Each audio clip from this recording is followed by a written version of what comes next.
Shalom. ప్రభునామమున మీకు వందనాలు. ప్రభువు మిమ్మల్ని దీవించును గాక. సాధారణంగా దేవుడు మనతో ఎల్లప్పుడూ మాట్లాడుతూనే ఉంటాడు. దేవుడు తన యొక్క వాక్యము ద్వారా లేదా పరిశుద్ధ గ్రంథము ద్వారా మనతో మాట్లాడుతూనే ఉంటాడు. తాను సృష్టించిన ఈ యొక్క సృష్టి ద్వారా కూడా ప్రభువు మనతో మాట్లాడుతూనే ఉంటాడు.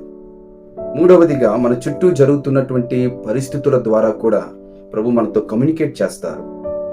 ఒకరోజు కూరగాయలు కొందామని నేను రైతు బజార్కి వెళ్ళినప్పుడు అక్కడ ఒక వ్యక్తి ఒక పనసకాయను ఆయన ముక్కలుగా కట్ చేస్తూ చిన్న చిన్న ముక్కలుగా కట్ చేస్తూ ఉన్నాడు. అలా కట్ చేస్తున్న క్రమంలో అతడు అప్పుడప్పుడు ఆ యొక్క కత్తికి నూనె రాస్తున్నాడు, తన చేతులకు కూడా నూనె రాసుకుంటూ ఉన్నాడు. అతడు అలా చేయడానికి గల కారణము ఆ యొక్క పనసకాయ నుండి వస్తున్నటువంటి జిగురు అతనికి అంటకుండా ఉండడానికి జాగ్రత్త పడుతున్నాడు. మన యొక్క ఆధ్యాత్మికమైనటువంటి జీవితంలో కూడా జిగురు అనే పాపము మనకు అంటకుండా ఉండడానికి మనము కూడా నూనెను కలిగి ఉండాలి. ఏంటి ఆ నూనె అంటే, మొదటిది వాక్యమనే నూనెను మనం కలిగి ఉండాలి. కీర్తనల గ్రంథం 119వ కీర్తన 11వ చరణం ప్రకారం, నీ ఎదుట నేను పాపము చేయకుండానట్లు నా హృదయములో నీ వాక్యము ఉంచుకొని ఉన్నాను.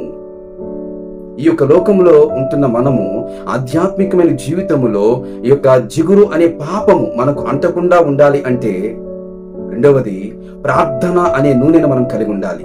మత్తయి సువార్త 26వ అధ్యాయం 41వ వచనములో, మీరు శోధనలో ప్రవేశించకుండానట్లు మెలకువగా ఉండి ప్రార్థన చేయుడి. అలాగే మనకు మన ఆధ్యాత్మికమైన జీవితంలో జిగురు అనే పాపము అంటకుండా ఉండాలి అంటే, మూడవది పరిశుద్ధాత్మ అనే నూనెను మనం కలిగి ఉండాలి.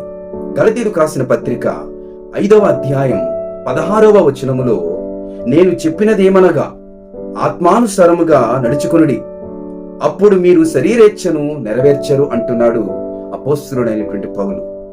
కాబట్టి మన ఆధ్యాత్మికమైనటువంటి జీవితంలో మనము పరిశుద్ధంగా ముందుకు వెళ్ళుటలో ఈ లోక మాలిన్యము, ఈ లోక పాపము మనకు అంటకుండా ఉండాలి అంటే వాక్యం అనే నూనె, ప్రార్థన అనే నూనె, పరిశుద్ధాత్మ అనే నూనెను మనము కలిగి ఉండాలి.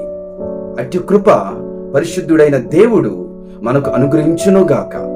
ఆమేన్.